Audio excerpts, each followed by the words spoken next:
बड़ी खबर बतानी है। सीजेआई डीवाई चंद्रचूड़ की एक अनोखी पहल, सुप्रीम कोर्ट में स्थित न्याय की देवी की मूर्ति के जरिए अनोखी पहल की गई है। न्याय की देवी की मूर्ति से आंखों की पट्टी हटाई गई, साथ ही हाथ में तलवार की जगह संविधान की किताब को थमाया गया है। सुप्रीम कोर्ट ने देश को दिए हैं प्रतीकात्मक संदेश। ये करते हुए सुमित मेरे सहयोगी इस वक्त जुड़ चुके हैं। सुमित, वाकई में काबिले तारीफ डीवाई चंद्रचूड़ की पहल।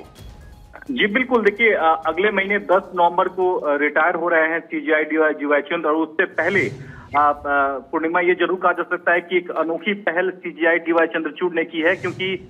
देश में एक तरह से जो द्वंद्व है कि जो देश का जो कानून है वो अंधा कानून होता है, कहीं ना कहीं उस दीवार को तोड़ने की जो कोशिश है वो सीजेआई डीवाई चंद्रचूड़ ने की है। और जो सुप्रीम कोर्ट में जो स्टैचू है न्याय की देवी का, उससे पट्टी को हटा दिया गया है और बाकायदा तलवार की जगह संविधान की जो किताब है वो देवी को थमा दी गई है। तो कहीं ना कहीं सुप्रीम कोर्ट ने देश को एक प्रतीकात्मक संदेश देने की कोशिश की है कि देश में जो कानून जो है वो अंधा नहीं है, वो संविधान और रूल ऑफ लॉ के अकॉर्डिंग चलने वाला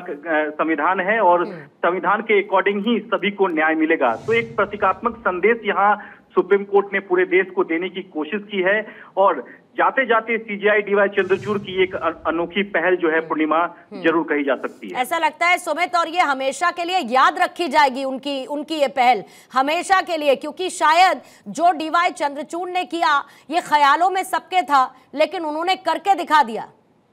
जी बिल्कुल, देखिए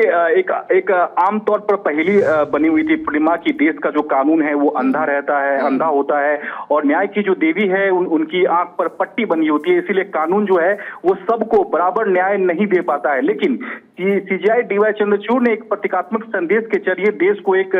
संदेश देने की कोशिश की है कि रूल ऑफ लॉ के अकॉर्डिंग ही सबको न्याय मिलेगा और संविधान जो है, देश जो है वो संविधान के अकॉर्डिंग चलेगा। यही वजह रही है कि न्याय की जो मूर्ति, जो स्टैच्यू जो लगी हुई है सुप्रीम कोर्ट में, वहां से तलवार को हटा दिया गया है और संविधान की जो किताब है वो पुस्तक थमा दी गई है न्याय की देवी में। यानी कि सीधे तौर पर संदेश यहाँ देने की कोशिश की गई है कि संविधान के ही अकॉर्डिंग देश चलेगा और लोगों को सब लोगों को यहाँ न्याय जो है वो बराबर मिलेगा और रूल ऑफ लॉ के अकॉर्डिंग जो है सबको यहाँ बराबर और सबको एक तरह से न्याय जो है वो सुनिश्चित कराया जाएगा। तो निश्चित तौर पर तराजू का जो बैलेंस है वो बरकरार है और ये प्रतीकात्मक संदेश निश्चित तौर पर बहुत शानदार सीजेआई डीवाई चंद्रचूड़ की तरफ से अनोखी पहल करते हुए जिसकी तस्वीरें इस वक्त हम देख रहे हैं।